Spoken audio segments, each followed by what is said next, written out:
நிறைய பேர் வந்து பாத்தீங்கன்னா இப்ப வந்து நிறைய வந்து ஃபங்க்ஷன்ஸ் வைக்க ஆரம்பிச்சிட்டாங்க. எல்லாத்துக்குமே ஃபங்க்ஷன் வைக்கிறாங்க. அதுலயும் குறிப்பா அந்த ரிட்டர்ன் கிஃப்ட் வந்து பாத்தீங்கன்னா நிறைய பேர் கஸ்டமைஸ் பண்ணி யூனிக்கா வந்து வாங்குறாங்க. அது பார்க்கும்போது நமக்குமே சந்தோஷமா இருக்கு. நம்ம வீட்டுல இந்த மாதிரி ஃபங்க்ஷன் நடந்தா நம்மளும் இந்த மாதிரி கொடுக்கணுங்கிற அளவுக்கு நம்மளை யோசிக்க வச்சிடறாங்க. அந்த அளவுக்கு வந்து கிஃப்ட் எல்லாம் கொடுக்க ஆரம்பிச்சிட்டாங்க. ஸோ நேற்று வந்து எங்க அத்தை வந்து பாத்தீங்கன்னா ஒரு பியூபர்ட்டி ஃபங்க்ஷனுக்கு வந்து போயிருந்தாங்க. அங்க வந்து பாத்தீங்கன்னா ஒரு பிக்கிள் ஜார் வந்து கொடுத்துருந்தாங்க. நான் கூட ஒரு ஜார் தான் இருக்கும்னு பார்த்தேன். அதுல பாத்தீங்கன்னா 2 ஜார் இருந்தது. ரெண்டுமே வந்து ரொம்ப அழகா இருந்தது. எனக்கு பிடிச்சமான ஒரு பிரவுன் கலர்ல வந்துருந்துச்சு. எனக்கு ரொம்ப ரொம்ப பிடிச்சிருந்துச்சு அந்த டிசைன் எல்லாமே.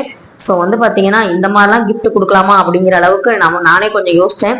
நான் வந்து ஏற்கனவே ஒரு வீடியோ வந்து போட்டுருப்பேன், ஆடம்பரம் அவசியமா அப்படின்னு ஒரு லாங் வீடியோ போட்டிருப்பேன். இந்த வீடியோக்கு கீழே கொடுக்குறேன், நீங்க அதை முழுசா பார்த்துட்டு சொல்லுங்க நான் என்ன சொல்ல வரேன்னு. அப்பதான் தெரியும்.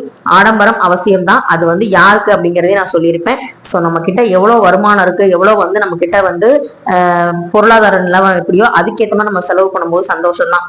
இவங்க வந்து அவங்க பொண்ணுக்கு ஆசாசியா அதை பண்ணியிருக்காங்க. எனக்கும் வந்து அந்த கிஃப்ட் ரொம்ப ரொம்ப பிடிச்சிருந்துச்சு. அதை கொடுத்து அவங்க ஃபேமிலியும் வந்து ரொம்ப நல்லா இருக்கணும், அவங்களும் வந்து எப்பவுமே சந்தோஷமா இருக்கணும், அந்த பொண்ணுக்கு நல்லபடியான வாழ்க்கை வந்து அமையணும் அப்படிங்கறத நானும் வந்து கடவுள்கிட்ட வேண்டிக்கிறேன். இந்த கிஃப்ட் உங்களுக்கு பிடிச்சிருந்தா கண்டிப்பா வந்து லைக் பண்ணுங்க.